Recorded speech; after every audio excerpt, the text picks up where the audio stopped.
তার মধ্যে তুলে ধরেছে। সূরার নাম কি? সূরাতুল জুমআহ। আমাদের ভাইজান ছাত্র ভাইজান বলছে আমাদের এখানে কি লোক সংখ্যা কম নাকি? খুবই কম। এমনি আশেপাশে লোক সংখ্যা কম, যার কারণে উপস্থিতি কম। তাহলে আমরা সূরা মাদা, এটা 104 নম্বর সূরা। কয় নম্বর সূরা? 104 নম্বর সূরা। এই সূরার মধ্যে আছে 9টি আয়াত। কয়টি আয়াত? 9টি আয়াত। এই সূরাটি হচ্ছে মাক্কি সূরা। কি সূরা? মাক্কি সূরা। আমরা জানি আল্লাহ রাসূল সাল্লাল্লাহু আলাইহি ওয়াসাল্লামের মক্কার জীবনে যতগুলো আয়াত নাযিল হয়েছে সেগুলোকে মাক্কি সূরা, মাক্কি আয়াত বলা হয়।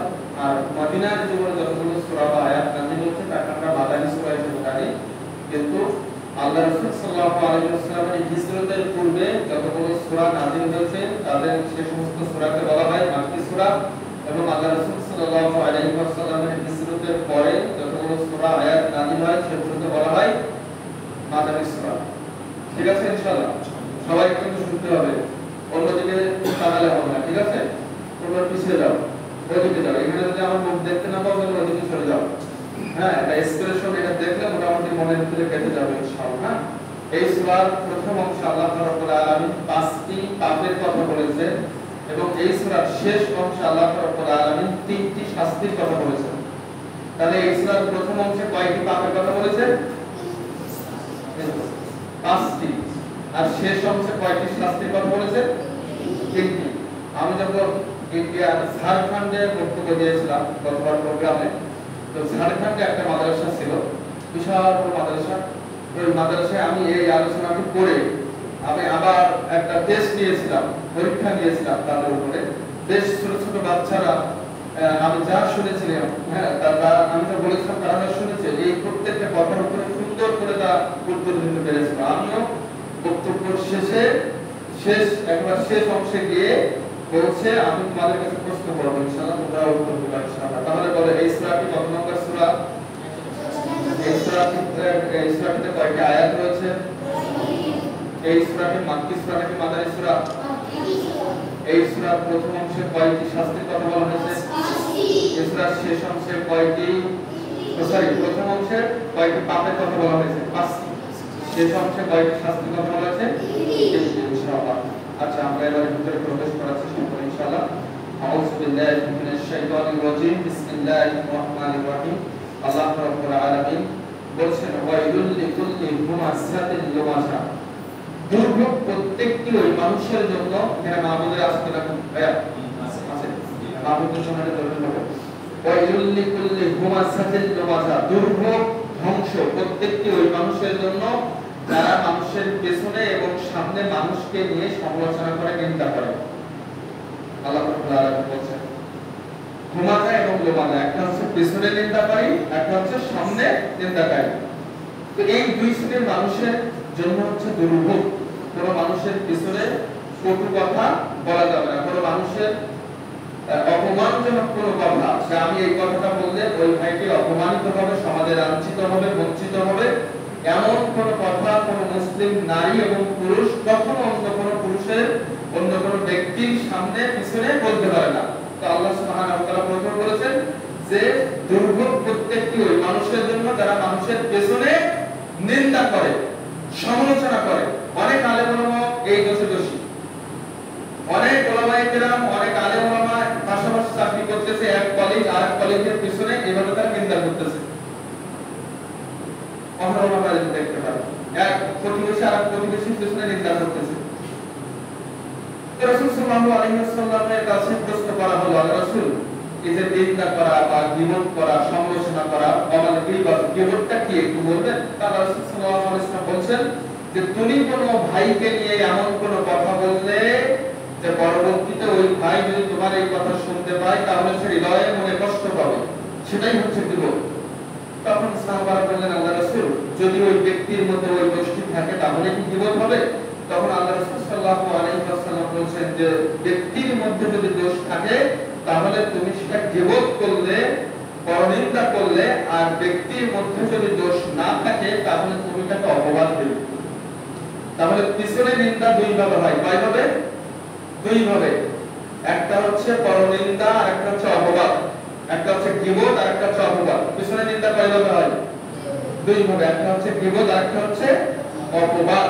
আল্লাহ রাসূল সাল্লাল্লাহু আলাইহি ওয়াসাল্লামকে আল্লাহ বলেছেন ওয়াইলুল লিকুল্লি হুমাযাতিন লুমাযা, মুহাম্মদ দুর্ভোগ প্রত্যেকটি ওই মানুষের জন্য যারা মানুষের পিছনে মানুষকে নিয়ে নিন্দা করে, সমালোচনা করে, মানুষকে নিয়ে পরচর্চা করে এবং সামনে মানুষকে নিয়ে নিন্দা করে। সামনে কেমন? যে স্টেট ফরওয়ার্ড কথা বলা। আমাদের মা বোনেরা একটু মনোযোগ সহকারে শুনবেন।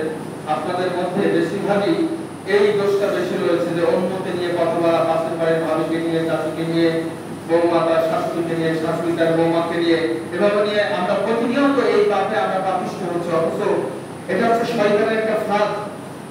এই ফাঁদে ফেলে শয়তান আপনার আমল নষ্ট করতেছে, আপনার বাবার ভাই এবং বোনের প্রতি বিদ্বেষ তৈরি করতেছে। সুতরাং সামনে নিন্দাটা কেমন? যে আমাদের সমাজে কিছু মানুষ আছে যে আমি স্টেট ফরওয়ার্ড কথা বলতে পছন্দ করি, সামনাসামনি বলবো। তুমি করতে পারলে আমি বলতে পারবো না তুমি এই খারাপ কাজটা করেছো, এই দুষ্কর্মটি করেছো, এই অন্যায়টা করেছো, তো তুমি করতে পারলে আমি বলতে পারবো না। এখন অনেক লোক আছে। সুতরাং তুমি একজন ব্যক্তির গোপন কোনো পাপ জানো, যে একজন ব্যক্তি অন্যায় করেছে, অপরাধ করেছে, তাহলে আমরা সাময়িকভাবে তাকে খাটো করার জন্য, তাকে লাঞ্ছিত করার জন্য কোনোদিন আমরা তার সামনে তার পাপটা মানুষের সামনে কি করবো না? উপস্থাপন করবো না। অনেকগুলো মানুষ রয়েছে, এই তুই এটা করেছিলি না, মনে নেই? ওই যে তোর এটা হয়েছিল, ওই যে এখান থেকে 1 বছর আগে ধরা খাইছিলি, অমুক হয়েছিল, তমুক হয়েছিল, এগুলো পিছনের পাপ আর পিছনের অন্যায় তুলে কখনো খোটা দেওয়া যাবে না। অবশ্য আমাদের সমাজে দেখা যায় যে একজন ব্যক্তির জীবনে হয়তো অনেক পাপ ছিল, সে সুদ খেয়েছে, জিনায় লিপ্ত ছিল, অনেক সমস্যা, অনেক কিছুতে হয়তো তার জর্জরিত ছিল। এখন আল্লাহ তাকে হিদায়াত দিয়েছে, এখন যখন সে হিদায়াতের পথে এসেছে, একটু থেকে একটু বাদলে ব্যক্তি স্বার্থ চরিতার্থ করার জন্য আমরা বলি যে এই যে তুই এই অপরাধ করেছিলি, মনে নেই? এই যে পাপ করেছিলে, যে সুদ খেয়েছিলে, ঘুষ খেয়েছিলে, এই যে তুমি অন্যায় করেছিলে, জিনা ব্যবসায় লিপ্ত ছিলে, তুমি আজকে সাধু সেরেছো, এমন কথা আমরা অনেকে বলে থাকি। সুতরাং এই মানুষের পিছনের অন্যায় আর পাপ নিয়ে কোন মানুষের সামনে সেই পাপ আর অন্যায়টা তুলে কোনোদিন খোটা দেওয়া যাবে না। পাপের খোটা, অন্যায়ের খোটা কোনোদিন দেওয়া যাবে না ইনশাআল্লাহ। তাহলে বলো তো পিছনে পাপ কয়ভাবে হয়? দুই ভাবে। পিছনের পাপ দুই ভাবে হয়, একটা হচ্ছে গীবত আর একটা হচ্ছে অপবাদ। ঠিক আছে? এজন্য আল্লাহ রাব্বুল আলামিন বলেছেন ওয়াইলুল লিকুল্লি হুমাযাতিন লুমাযা। মা'মুনেরা একটু মন দিয়ে, হৃদয় দিয়ে বোঝার চেষ্টা করে। আল্লাহ সুবহানাহু ওয়া তাআলা বলেছেন যে দুর্ভোগ, ধ্বংস প্রত্যেকটি ওই মানুষের জন্য যারা মানুষের পিছনে এবং সামনে মানুষকে নিয়ে পরনিন্দা করে, পরচর্চা করে। এমন মানুষের অভাব আমাদের সমাজে নেই।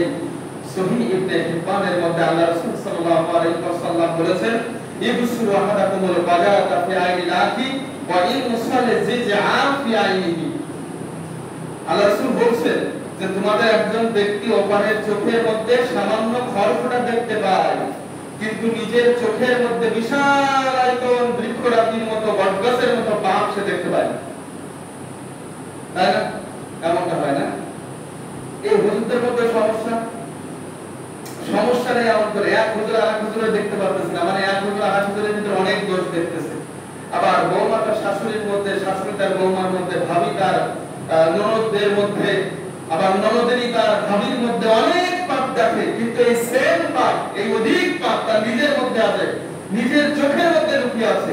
আমি আমার অন্য ভাইয়ের চোখে অনেক পাপ দেখি, কিন্তু সেম দোষ আর পাপ কিন্তু আমার মধ্যে আছে, কিন্তু আমরা অনেক সময় এটা বুঝতে পারি না। আমরা নিজের চোখের মধ্যে লুকায়িত থাকা এই পাপগুলোকে খড়খড়ার মতো মনে করি, আর অন্য কোনো কিছু একটা করছে এটাকে অনেক বড় লাগে আমাদের কাছে। দেখবেন নিজের সন্তান, নিজের ছেলে মেয়ে বেরিয়ে যাচ্ছে, অন্য ছেলে মেয়ের হাত ধরে পালিয়ে যাচ্ছে, তাতে সমস্যা নেই, কিন্তু পাশের বাড়ির ভাবির মেয়ে যদি পালিয়ে যায়, এটা নিয়ে একটু আলোচনা সমালোচনা করে আপনার সমাজ।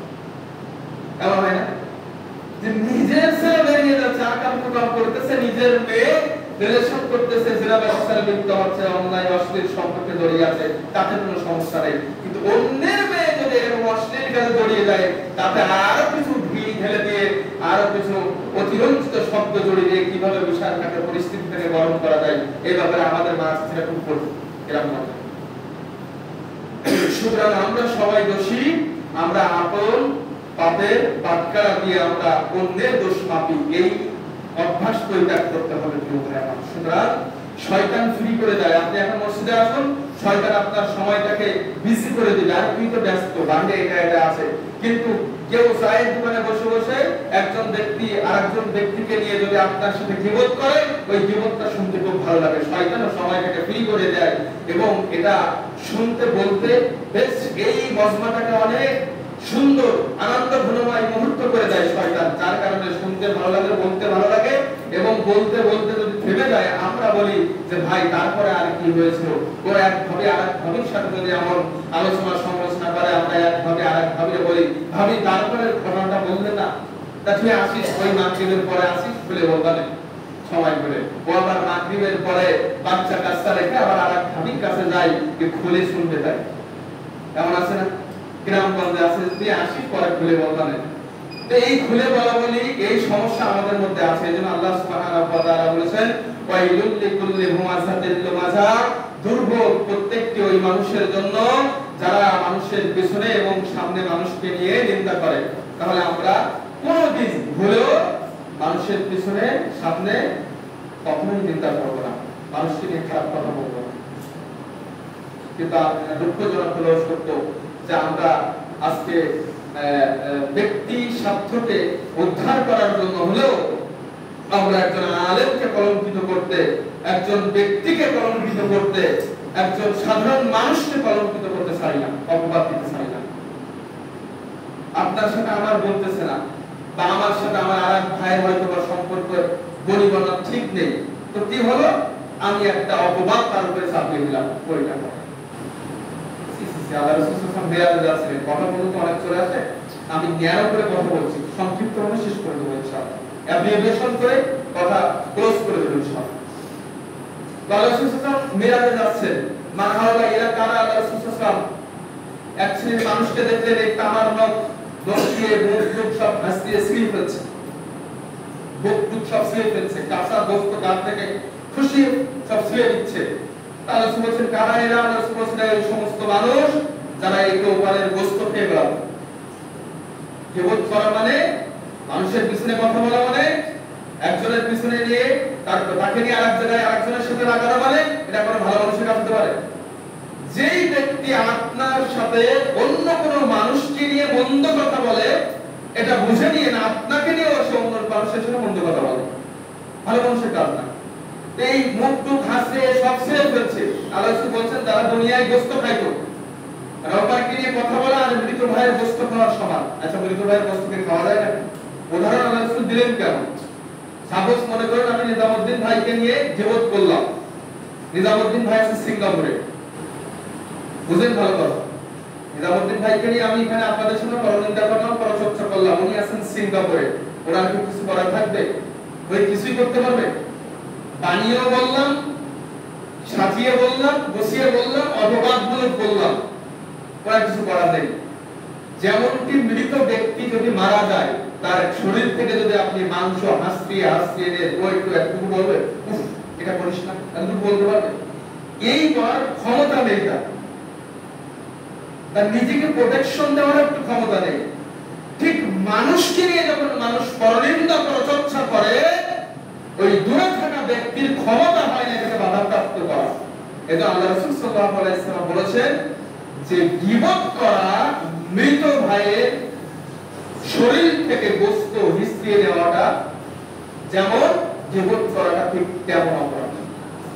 বুঝতে পেরেছেন? করবেন না গীবত? মাহবুবের একটু ভালো করে শুনেন, আপনারা এই দোষে বেশি দোষী আপনারা, কেননা আপনাদের বাহিরে কাজ থাকে না, আপনারা একটা জায়গাকে কেন্দ্রবিন্দু করে অন্তর্মহলের অন্তঃপরিকার ভিতরে আপনারা অবস্থান। শাশুড়ির নামে কত বিরোধ করেছেন তার ঠিক নেই, আবার শাশুড়ি বৌমার নামে কত বিরোধ করেছেন তার কোনো জ্ঞাতা নেই। পাশের বাড়ির ভাবি, পাশের বাড়ির চাচি, খালাতো বোন, খালাতো ভাবি, এদেরকে নিয়ে আপনারা কত বিরোধ করেছেন, তাও আপনারা ফিরে আসেন। কাল কঠিন কিয়ামতের ময়দানে আল্লাহ রাব্বুল আলামিন আপনার নেকি দিয়ে, আপনি কাউকে কারণে বিরোধ করেছেন, এর বদলাটা হবে নেকি দিয়ে, আপনার নেকিগুলো কেটে দিয়ে তার আমলনামায় আল্লাহ সুবহানাহু ওয়া তাআলা লিখে দিবেন যাকে নিয়ে আপনি বিরোধ করেছেন। গাছ লাগালেন আপনি, মানে পানি দিলেন আপনি, সবকিছু করলেন আপনি, প্রোটেকশন দিলেন আপনি, নিরাপত্তা দিলেন আপনি, আর শেষ বেলায় ফল ফাটা আপনার পাশে বাড়ি রাখবেন, সহ্য হবে এটা? সবকিছু বলেন আমি এইভাবে কিয়ামতের ময়দানে নেকির বদলা হিসেবে নেকি দিতে হবে আপনাকে, নেকি দিয়ে পরিশোধ করতে হবে যাকে আপনি দুনিয়ার জন্য ক্ষতি করেছেন। প্রিয় ভাইরা, সুতরাং আমরা প্রথম আয়াত বুঝতে পারলাম ওয়াইলুল লিকুল্লি হুমাযাতিল লুমাযা, দুর্ভোগ প্রত্যেকটি ওই মানুষের জন্য যারা মানুষের সামনে বসে মানুষকে নির্মূল করে। আল্লাযী জামাআ মালাও ওয়া আদ্দাদা, আল্লাযী জামাআ মালাও ওয়া আদ্দাদা, যারা সম্পদ জমা করে এবং বারবার তা গণনা করে। সম্পদ জমা করে, সম্পদ। আমি কিছুদিন আগে আমাদের এখানে আলোচনা হয়েছিল যে হেলথ ডিপার্টমেন্টে চারজন ছাত্র আমাদের আত্মা ইসলামের মাদ্রাসা পড়ার কারণে অবনীত যশোরে যে মাদ্রাসা আছে আলহামদুলিল্লাহ আমাদের সেখানে ছাত্রদের উদ্দেশ্যে আমি কিছু বক্তব্য দিয়েছিলাম যে সবথেকে বড় সম্পদ কি? ঈমান এবং কোরআনের জ্ঞান।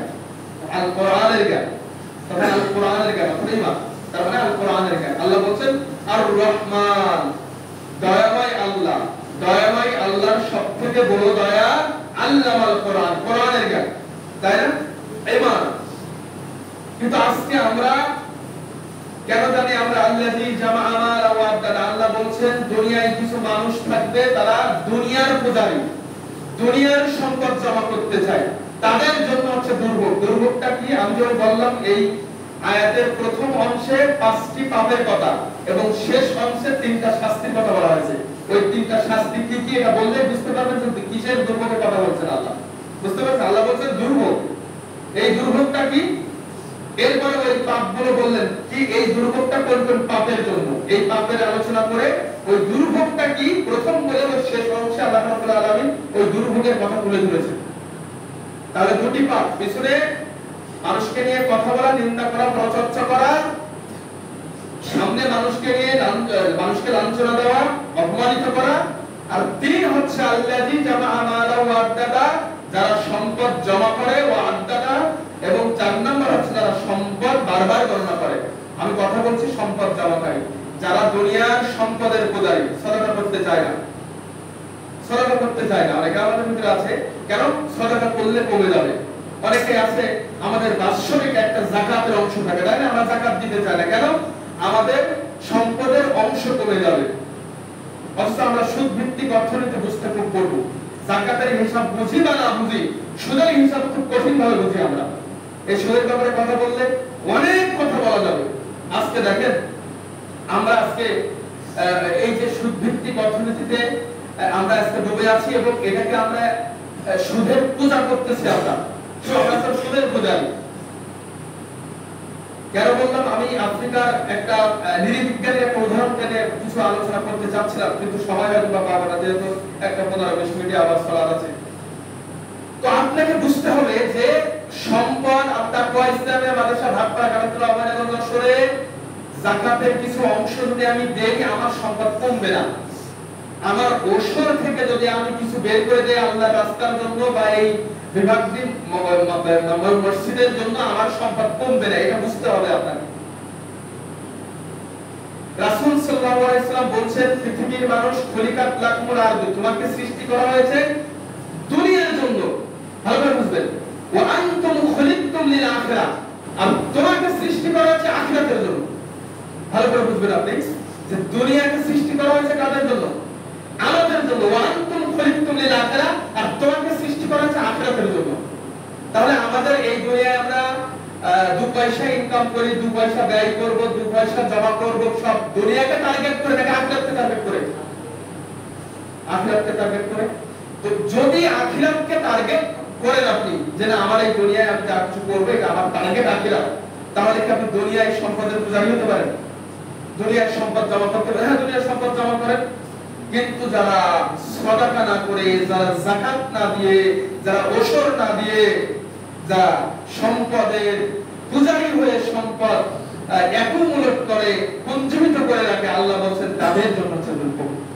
আপনার বড় গোলা আছে, এখানে দিকে কি বলে আমি জানি না, বড় গোলা অনেক ধান রয়েছে, বড় গোলা আপনি ভর্তি করে রাখেন, গোলা বলে না কেটে তোর মতো কি বলে যেটা গোলা না গোল, আপনি আরো 10টা গোলা বানান, সমস্যা নেই, কিন্তু ওশরটা বের করে দেন। কিন্তু যখন আপনি মনে করছেন যে না ওশর বের করে দিলে আমার সম্পদ কমে যাবে, তখন আল্লাহ বলছেন ওয়াইলুল লিকুল্লি হুমাযাতিল লুমাযা, দুর্ভোগ প্রত্যেকটি ওই মানুষের জন্য আল্লাযী জামাআ মালা ওয়া আদ্দাদা, যারা সম্পদ জমা করে, ওয়া আদ্দাদা এবং গণনা করে বারবার। কখনো সম্পদ বারবার দেখবেন না যে আছে না গেছে, ঠিক আছে তো, এটা দেখবেন না।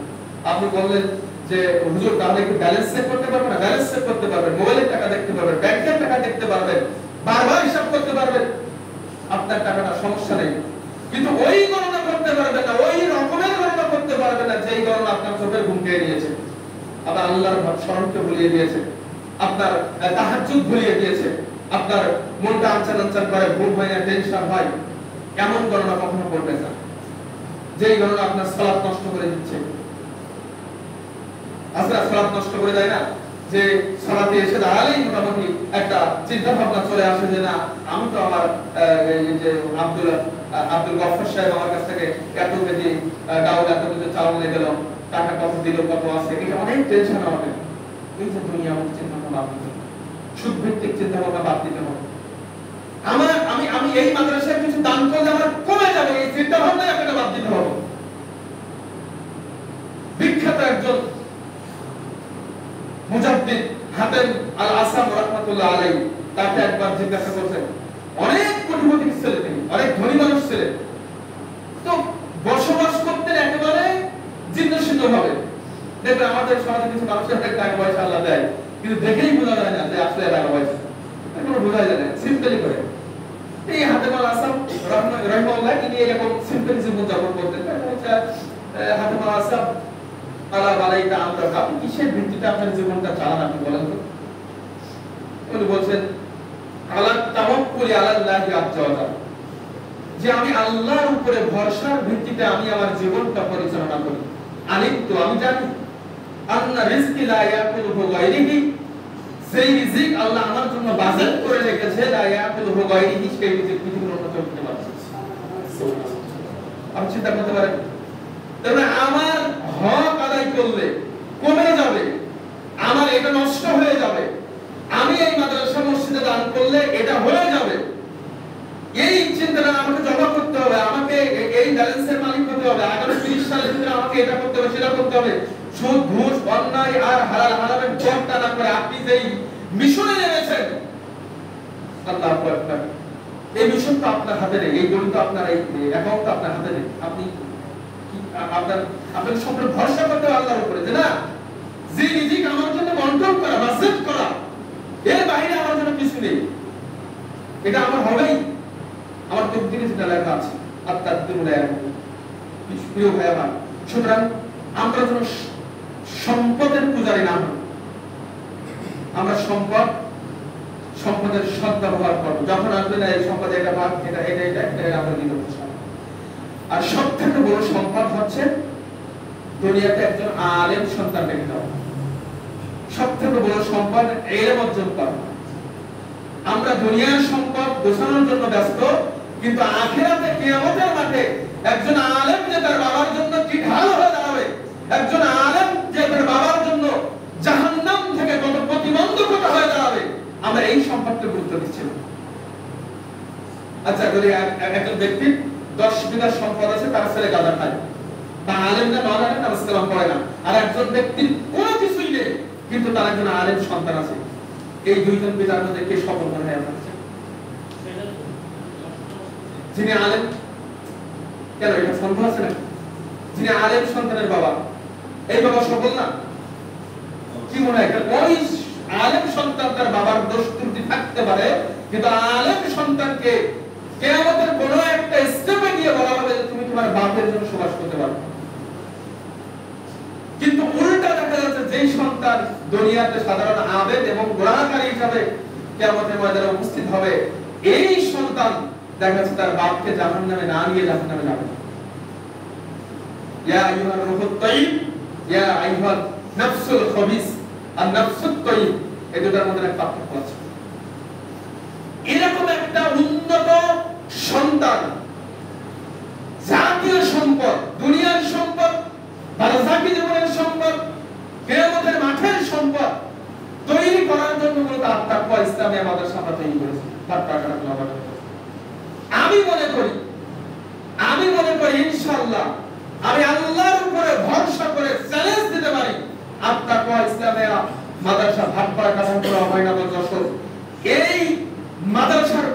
তার যেই মানসিকতা আর যে তার যে টার্গেট আমি দেখেছি, তার কথা যেভাবে আমি শুনেছি, আগামী দিনে আমি বলবো না গোটা বাংলাদেশ, এ কথা আমি বলবো না, কিন্তু খুলনার ভিতরে শ্রেষ্ঠ ইলমে মার্কাজে পরিণত হবে এই একটা ইসলামী মাদ্রাসা মাদ্রাসা কেন কতদিন বা প্রতিষ্ঠিত হলো? সদ্য 2022-এ হয়তো এটা প্রতিষ্ঠা করেছেন, এর মধ্যেই সেখানে 5টা ক্লাস খোলা হয়ে গেছে এবং কোরআন এবং সুন্নাহর পাশাপাশি আধুনিক শিক্ষার সমন্বয়ে যেইভাবে বাচ্চাদেরকে টিচ দেওয়া হচ্ছে, আমি আশা করি আগামী দিনে এখান থেকে মাদানী আলেম বের হবে, এখান থেকে জাতির শুদ্ধ সন্তানরা বেরিয়ে আসবে ইনশাআল্লাহ। আপনি দেখেন আল জামিয়া এর একটা ইসলামী মাদ্রাসাটা অভয়নগরে থাকতে পারে, নদীর একটা কিনারায় থাকতে পারে, কিন্তু এই মাদ্রাসা সিলেবাস ফলো করে সরাসরি আল জামিয়া ইসলামিয়া আব্দুর রাজ্জাক বিন ইউসুফ হাফিজাহুল্লাহ মাদ্রাসা সিলেবাস। আলহামদুলিল্লাহ। তার মানে আপনাকে এখান থেকে আব্দুর রাজ্জাক বিন ইউসুফ হাফিজাহুল্লাহ ওই প্রতিষ্ঠানে ছুটতে হবে না, তার শাখা এখানে গঠন করা হয়েছে। একটা মাদ্রাসায় সন্তান কখন পড়াবে, তার যখন 3টা সেক্টর যখন ডেভেলপ থাকে, তার সিলেবাস, তার শিক্ষক, মাদ্রাসার স্ট্রাকচার অবকাঠামোগতভাবে উন্নত কিনা। আলহামদুলিল্লাহ আমাদের এখানে শর্ত কুষ্টিয়া ইউনিভার্সিটি পাবলিক ইউনিভার্সিটি থেকে স্নাতকোত্তর শেষ করা শিক্ষকরা এখানে বাচ্চাদেরকে শিক্ষা দেয়। এখানে আছেন মাস্টার্স পাস, এখানে আছেন কামেল পাস, আমাদের উস্তাদে আছেন মুহাদ্দিস সাহেব, উনি হচ্ছেন দাওরা ফারেগা কমপ্লিট করা একজন শিক্ষক। আলহামদুলিল্লাহ এত ছোট ছোট বাচ্চাদেরকে শিক্ষা দেওয়ার জন্য এলাকার দাখিল পাস এই পাস ছেলেরা কি যথেষ্ট ছিল না? কিন্তু তা না করে তাদেরকে মোটা অঙ্কের বেতন ভাতা দিয়ে আমরা দূর দূরান্ত থেকে এখানে এই সমস্ত শিক্ষকগুলো আমরা এসে শুধুমাত্র আপনাদের সন্তানকে সুন্দর একটা পথ দেখানোর জন্য, যে পথ শুধু দুনিয়ার পথ নয়, যে পথ মাত্রা যে পথের প্রান্ত পৌঁছে গেছে শুধু জান্নাত পর্যন্ত। সুতরাং কেন আমরা দুনিয়ার সম্পদের পূজারী হব? আল্লাহ বলছেন আল্লাযী জামা মালাহু, যারা দুনিয়ার সম্পদ জমা করে এদের জন্য হচ্ছে দুর্ভোগ। ওয়াদাদা, যারা দুনিয়ার সম্পদের পূজারী করে, বারবার গণনা করে, সম্পদের শুধু গণনা করে সে যাকাত বের করতে পারে না, গণনা করে সে দান সদকা বের করতে পারে না, গণনা করে সে ওসর বের করতে পারে না, কিন্তু সে সুদের গণনার ক্ষেত্রে খুব ভালো করে যারা ইন্টারেস্ট দিচ্ছে কিনা, দিতেছে কত টাকা পাচ্ছেন পাবো কিনা। একটা মানুষ আমি অবাক হয়ে যাই যে আমি দিন প্রচার করতেছি প্রায় দেখা যাচ্ছে আমার 10 বছর ধরে, আমি আমার স্টুডেন্ট লাইফ থেকে আমি এই পবিত্র কোরআনের সহিহ সুন্নাহর দাওয়াত নিয়ে মাঠে আছি আলহামদুলিল্লাহ ভারত বাংলাদেশ সহ। তো এই দাওয়াতের ফিল্ডে আজ পর্যন্ত কোন একটা আল্লাহর বান্দা হলো না যে জিজ্ঞাসা করলো হুজুর একটা ডিপিএস করেছিলাম 5 বছর পরে হিসাব এমন কেমনটা হতে পারে, আমার এই বলছে ব্যাংক থেকে এই ইন্স্যুরেন্স থেকে এমনটা বলছে কেমনটা হতে পারে। কেউ জিজ্ঞাসা করে যাকাতের ব্যাপারে প্রশ্ন থাকতে পারে, আলহামদুলিল্লাহ সলাত মুসলিম। তার মানে দুনিয়ার ব্যাপারটা তারা ভালো পটু, কিন্তু ইসলামের ব্যাপারে তারা তেমন পটু নয়, হিসাব করতে পারে। প্রিয় ভাই আমার, সুতরাং দুর্ভোগ প্রত্যেকটি ওই মানুষের জন্য যারা সম্পদ জমা করে বারবার গণনা করে, তারা মনে করেছে সম্পদ আমাকে চিরস্থায়ী করবে, তাদের জন্য দুর্ভোগ। এবং আল্লাহ সুবহানাহু ওয়া তাআলা বলেন কাল্লা লা ইউযান্না ফিল হুতামা, কখনোই নয়, দুর্ভোগ কি ওরা হবে হুতামা নামক জাহান্নামের অধিবাসী। কাল্লা লা ইউযান্না ফিল হুতামা ওয়া মা আদরাকা মাল হুতামা। ও নবী তুমি কি জানো হুতামা নামক জাহান্নামটা কি? আল্লাহ নবী সাল্লাল্লাহু আলাইহি ওয়াসাল্লাম প্রশ্ন করেছেন নারুল্লাহিল মুকাদ্দাস, নবী শোনো হুতামা নামক জাহান্নামটা হচ্ছে নারুল্লাহিল মুকাদ্দাস, এটা হচ্ছে প্রজ্বলিত আগুন। অন্যান্য জাহান্নামের বর্ণনা আমরা শুনেছি যে জাহান্নামের মধ্যে আগুনে পোড়ানো হবে, কিন্তু সেই আগুন প্রজ্বলিত আগুন নাই। আল্লাহ সুবহানাহু ওয়া তাআলা এই হুতামা নামক জাহান্নামটা যেদিন তৈরি করেছেন সেদিন থেকেই এই আগুন জ্বালিয়ে দিয়েছেন, সেখান থেকে জ্বলতেছে। এখন একটা উদাহরণ এখানে শেখ মতিউর রহমান মাদানী হাফিজাহুল্লাহ প্রায় এই উদাহরণটা দিয়ে থাকেন যে একটা চুলায় আপনি এখন শব্দ মাত্র আগুন দিলেন, আর একটা চুলায় এখান থেকে 1 মাস আগে থেকে জ্বলতেছে, পরন্তু কোন আগুনের উত্তাপটা বেশি হবে? 1 মাস আগে থেকে যেটা জ্বলতেছে। আল্লাহ সুবহানাহু ওয়া তাআলা বলেন ওমা আদরাকা মাল হুতামা, হুতামা কি তুমি জানো? নারুল্লাহিল মুকাদ্দাস। ওদেরকে এই পাবে যারা মানুষের পিছনে কথা বলে আর যারা মানুষের সামনে কথা বলে, যারা সম্পদ বারবার গণনা করে, যারা সম্পদ জমা করে, যারা সম্পদকে চিরস্থায়ী মনে করে, তাদের জন্য যুবক হচ্ছে প্রজ্বলিত আগুনের একটি ভূতামা নামক জাহান্নাম। এই জাহান্নামটা মানে এখনো চলতেছে, কিয়ামতের ওঠার জায়গা পর্যন্ত চলবে। আল্লাযী তাতালু আলাল আফিদা, যেটা মানুষের হৃদয় পুড়িয়ে দিবে, অন্তর পুড়িয়ে দিবে। কেন? গীবত করার এই বাসনা, অন্যকে খাটো করার এই বাসনা, সম্পদ জমা করা, গণনা করা এবং সম্পদকে চিরস্থায়ী মনে করার এই বাসনা হচ্ছে কোথায় থেকে জন্ম হয়? হৃদয় থেকে জন্ম হয়, নফস থেকে আসে। এটা নফস থেকে তৈরি হয়।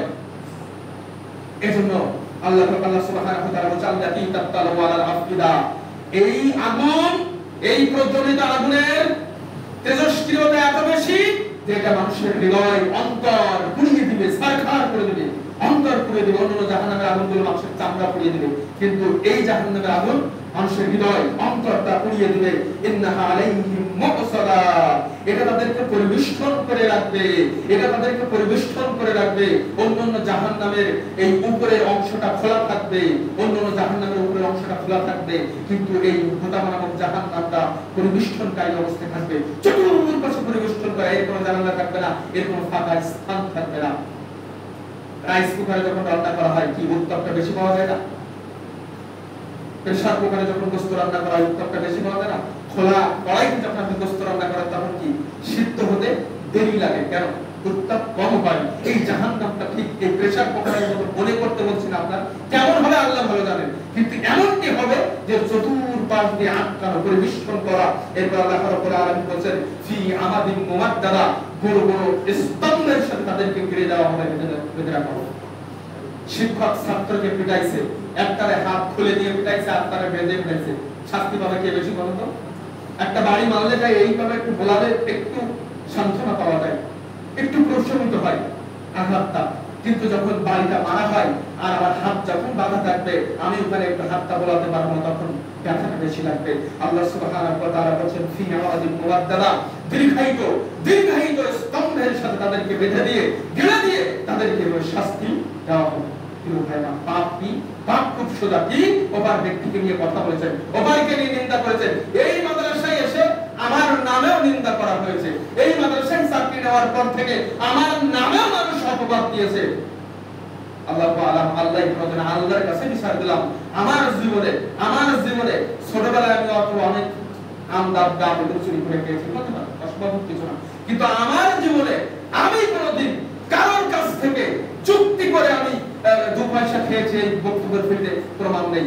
আমি কোনোদিন কাউকে হিংসা করে, প্রতিহিংসা প্রাণ হয়ে কাউকে আঘাত করেছি আমার মনে পড়ে না। আমি কোনোদিন কারোর টাকা 2 পয়সা খেয়েছি এটা আমার মনে পড়ে না।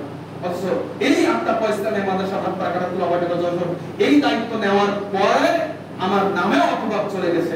আল্লাহ তাদেরকে রক্ষা করুন। এজন্য আপনাদেরকে আমি বলছিলাম, মানুষের পিছনে কখনো কথা বলবে না। জাহান্নামের শাস্তি কত করে আপনার জন্য আল্লাহ স্পেশাল ক্যাটাগরিতে জাহান্নামের ব্যবস্থা করে রেখেছেন। সেখানে কি হবে?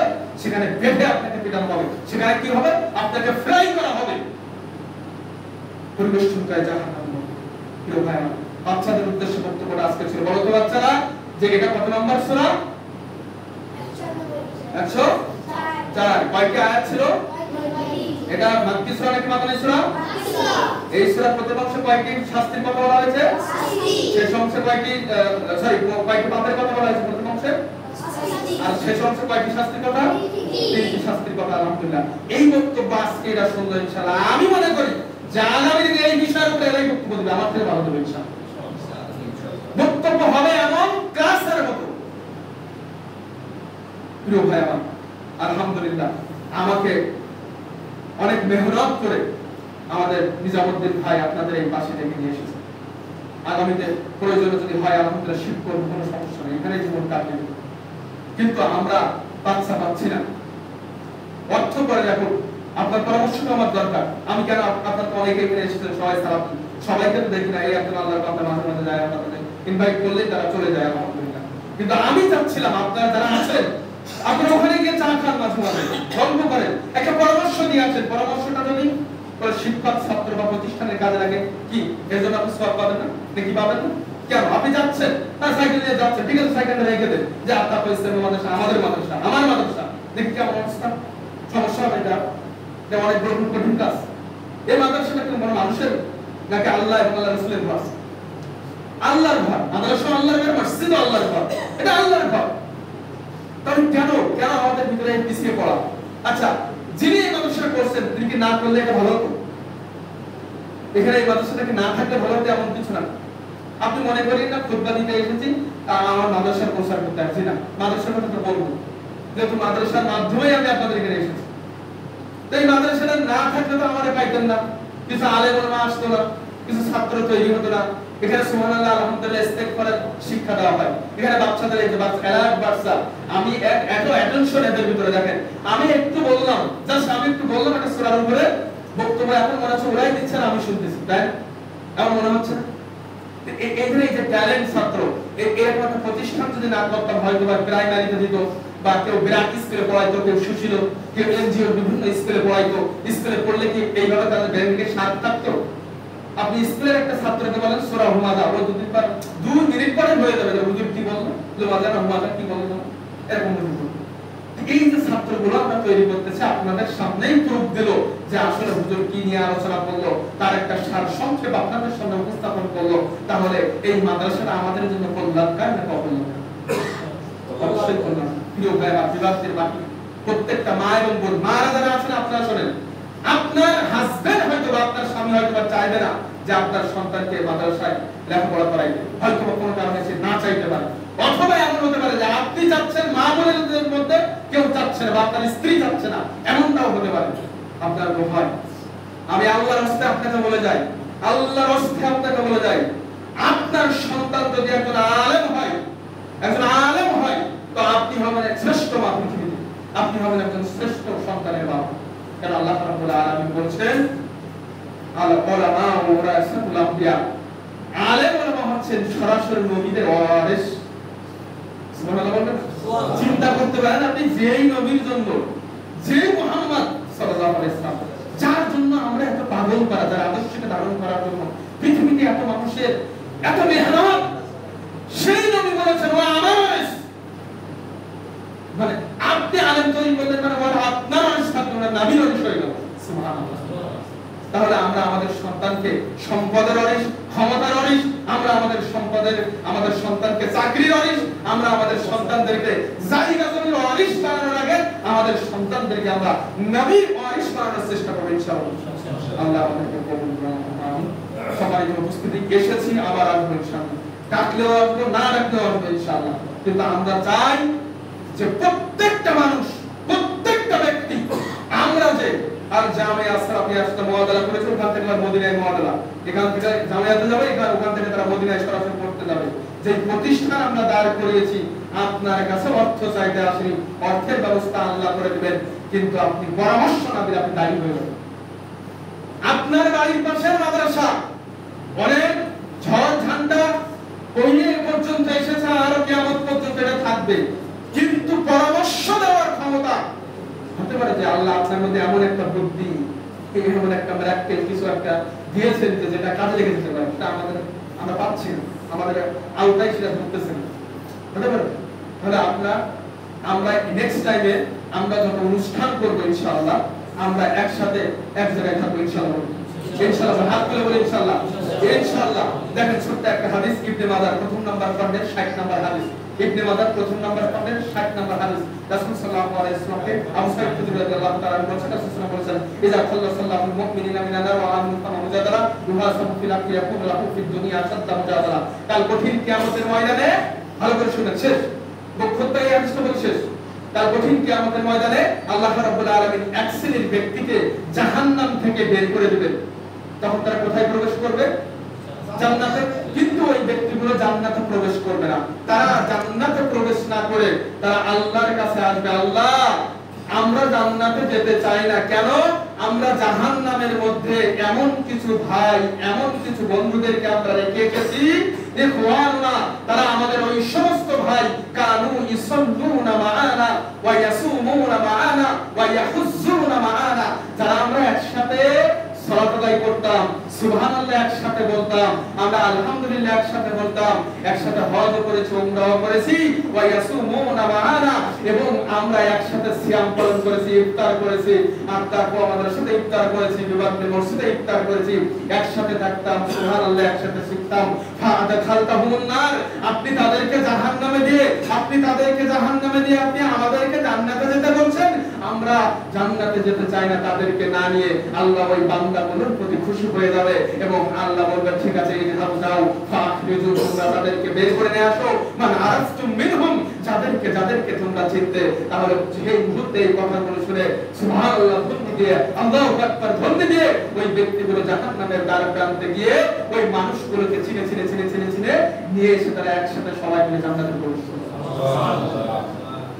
তাহলে এই একটা হাদিসের দৃষ্টান্ত দিয়ে আমি আপনাদেরকে এই কথা বোঝাতে চাচ্ছি, আগামী দিনে ভাই আপনার শামসুর রহমান ভাই, হ্যাঁ শামসুর রহমান ভাই লাগে মানে আবার চলে যাচ্ছে, আপনি আমি আমাদের মফিজ ভাই, আমাদের নিজাম ভাই, আমাদের এই যে ভাই আছেন যারা, আমরা সবাই মাঝে মাঝে আজকে এসে এখানে বিভাগ দিতে নামাজ পড়ে গেলাম, সুবহানাল্লাহ একসাথে বলে গেলাম। তার মানে কি কাল কঠিনকে আমাদের মধ্যে মাঠে যদি একটুখানি মানে যারা কেউ যদি একটু স্লিপ করে জাহান্নামে চলে যায়, আর যদি আল্লাহ কারণ করে জান্নাতে ঘোষণা করে শামসুর ভাই আমাকে ডেকে নিয়ে যাচ্ছে, আর আমার জন্য শামসুর ভাই আল্লাহ কিছু বলে, সুবহানাল্লাহ।